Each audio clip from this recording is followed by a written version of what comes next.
Hey guys, and welcome to TechNet, or Raging Glory, or I guess kind of both for this one. Basically, I'm kind of making this for a supplementary video, as, well, Ty again's taking a little bit longer than we thought it would, as if you haven't been informed yet, Ty will be the next video that we are coming out with, and I just finished the editing, so I figured, why the hell don't I show you how exactly I do that? So I'm going to show you some of my equipment today, and maybe a lot of you have been wondering, hey, how do these guys do this? Because, I've actually been wondering what editing program Markiplier's been using, but unfortunately I haven't been able to get in contact with him yet. But, such is life when you have 6 million subscribers, I guess. You have to excuse my appearance, this is a little bit more of a casual video. So, if you were one of those people where you're like, I wonder what equipment he uses, and I wonder what kind of monitor that is, or if you're basically like a nerd like I am, well, I'm going to show you all that today. So, let's get started. Alright, so we're going to start with some of the more basic things. First off, my first monitor here is a Samsung S24D360. This cost a couple $100, but it was worth the investment. It is a 24-inch monitor, that's 2 feet, and the picture is fantastic, which I'll show you in a second. And my second monitor here is also a Samsung. It's a little bit older, but works just as well.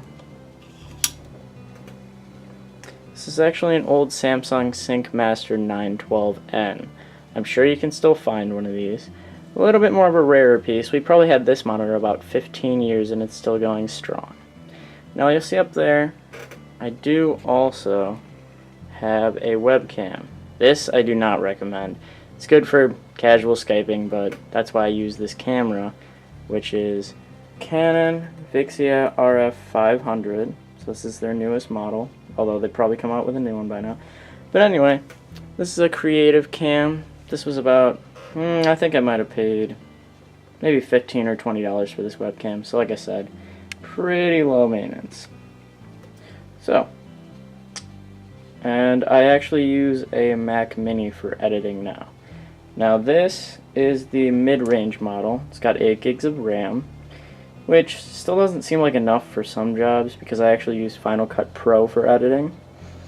But in most cases it does the job quite well, but lately it's been kind of freezing up on me, so I would actually go with the next level, or even get an iMac if you can afford it, because they do come with more RAM options if you do get the iMac. And the keyboard's actually not Mac. It's actually a Logitech. And this is the solar version of it. This does cost $60, but I have not had to replace batteries or anything else, and it's a fantastic keyboard just for that alone. The mouse is Apple. This is the Magic Mouse 2. I've actually not had to charge it yet, and I leave it on all the time.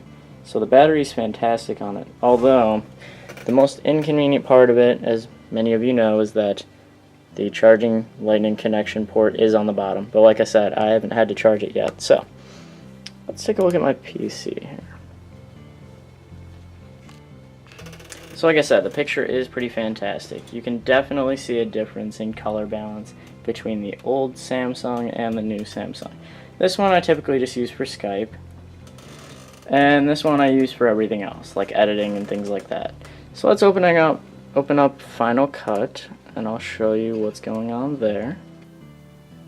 Alright, so this is Final Cut for those of you who are not familiar, and I'm actually going to start building basically the basis for this program right now, for this video I mean, right now. Like I said, this is going to be more casual, so there's not going to be any edits or anything. So let's see, what should we call this?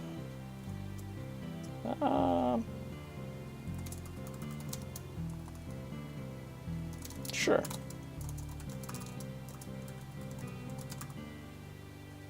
A little bit too hokey. I agree. Should we go with something more basic?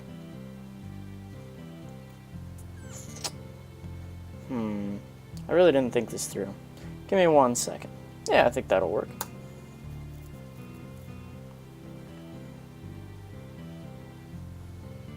And of course, it's going to take 6 hours to load. Like I said, 8 gigs of RAM doesn't always cut it. Alright, there we go. So this is Final Cut. Now this is not going to be a video about Final Cut, so don't worry. I'm just basically going to set everything up and kind of show you around a little bit on how we do this. So let's see.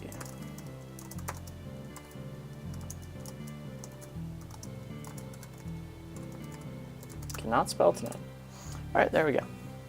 So let's see. So normally we would file import the media and put the clip in here, but I've not transferred everything over from the Cameo yet, as I'm still recording this as we speak. But this is basically Final Cut, and I gotta say it's pretty simplistic and it gives you a lot of different options.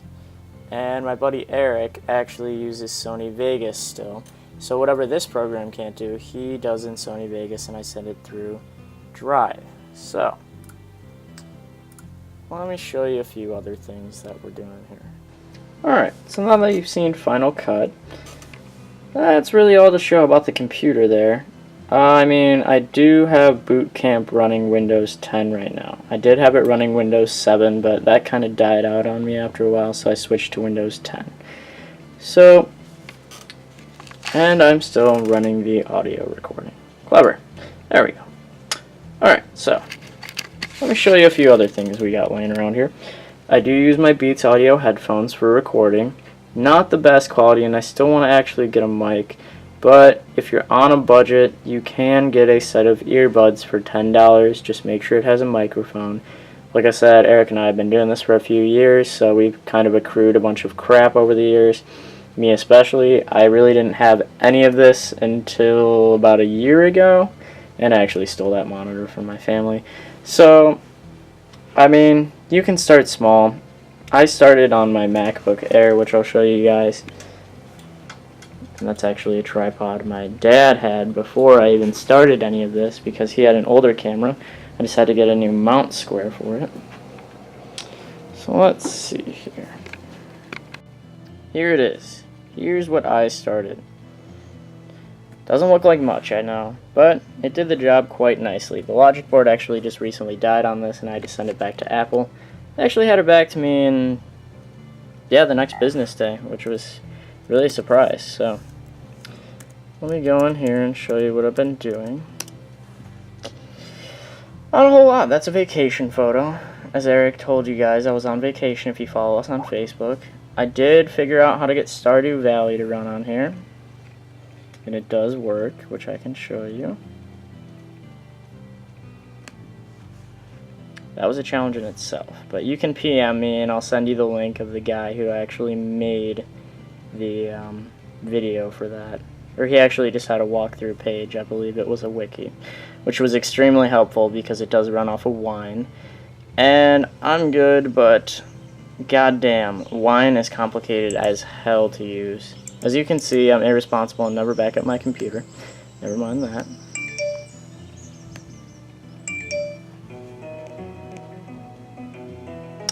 But there you go. I really haven't even opened this game in the past couple of months with college and everything. Really fun game though. If you haven't played it, definitely try it. Eric and I talked about making a walkthrough on this game or review, but it just wasn't worth the time, honestly, because a lot of other people have a lot better reviews already out. This is a popular game, so there's that. So let me show you what else we got laying around here. So you're probably wondering what I use my recording for. Well, I actually have a PS4 and an Xbox One, courtesy of my friend Morgan, who actually bought me the Xbox One, which I still am in his debt for. I still can't believe he decided to just buy me an Xbox One, but it was definitely a lot appreciated, because there are some specific Xbox One games I want to play in the future. And if you're wondering which one this is the Master Chief Collection version, so it was even more expensive than a regular Xbox One. He's freaking crazy. And this Glacier White PS4, I was actually one of the early adopters. I got it with the Destiny bundle. And no, I'm not playing Destiny. I'm still pissed that they, when they added the Taken King, that I could no longer play Destiny pretty much. So that kind of pissed me off. I did recently just play Life is Strange, which was a fantastic game, by the way. And I did make a review on that, but I did get kind of emotional, like most people do who play that game. It's a touching game, honestly. I'm not going to tell you the end of that game, though. That is not my job here today. It's just to show you my equipment. So if you're wondering about this dock I have here for the PS4 controllers, that was actually only about 15 bucks, and I got that off of Amazon. So if you just search like PS4 dock, that should be one of the first results. That was definitely a steal, though. That was awesome. So let me show you what capture card I used for Ty, which you'll see in the next video. This thing is definitely on its way out.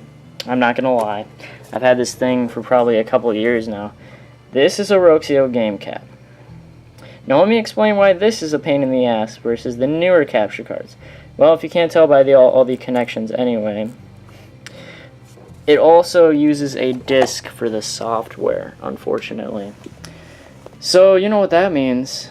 My Mac Mini doesn't have a disk drive, so even though I dual booted Windows on it to run the program, it was a pain in the ass. I had to actually build an ISO file, for those of you who are familiar, to get it to even run on the Windows partition, so that was a pain in the ass. So you're probably wondering about this random amp I have over here. Well, that was just kind of an adoption, because my mom was going to throw it out, or donate it or something. And it actually works quite well for a speaker if you get a converter for it, which you can find on Amazon as well. If you can't tell, Amazon's kind of my bane of existence because I just buy everything that I see on there. So it's a problem. And there's my mini fridge because everyone who's anyone needs to have snacks at the ready. If you don't have snacks, you get hangry. And also, coffee is always in short supply because that's basically what keeps me running these days. So that's really about it. It doesn't take a lot to run a game review channel. I know it seems like I have a lot of shit, which I do, and half of it I didn't even bother to show you because it's not relevant to the channel. But it really doesn't take a lot. It takes me back to the first days, which Eric and I just recently talked about in our reaction video to the old version of Ty. It was simple. We used a laptop webcam then. It looked like shit, but we still had fun doing it. And like we mentioned in that video, we literally started with one of my old Android phones, and it literally burned out the camera on it. The camera no longer worked after this video because we recorded for about 3 hours and posted just about every single second of that because, damn, we were terrible at cutting then. If you look at one of my new videos in the edits, I cut a lot of stuff out. Like, it just looks like a patchwork quilt, but somehow it goes together because, like I said, we've been doing this for a couple of years now, and I just can't, say enough about this channel. Raging Glory and TechNet. I mean, granted, I haven't done a lot with TechNet recently, so that's why I'm going to post this on the TechNet channel. But, honestly, it's just perseverance, and you can't go into the YouTube ring and expect to automatically become the most popular, which was kind of a common misconception I had. I'm going to be honest here. We went to SGC in 2014, and I was like, oh, Eric, we got to promote our channel, blah, blah, blah, blah, blah, and I just kind of missed a lot of the fun that was going on there because I wanted to promote my channel, and I wanted to be as popular as them, and that's just not a reality these days. You have to do it for fun. Like, perfect example. I met this kid who has 3 subscribers, came into Gordman's where I actually work, and he was like, hey, yeah, I have a YouTube channel. I was like, yeah, me too. And we got to talking, and I was like, hey, I'll help you out, subscribe to your channel if you subscribe to mine, and that's kind of how word of mouth works. I mean, you can't just go on the internet and expect to automatically have 6 million subscribers like Markiplier. Like, even he said he didn't expect he'd ever get that popular, which is why still seems like he'd be a chill guy to hang out with. But I think I've been rambling on long enough. I've shown you my part. And if you guys have any questions about any of my equipment, or just any questions in general on any tech stuff, again, feel free to PM me. Look me up on Facebook. Really anything. Email me through my channel. I try to check my email pretty frequently.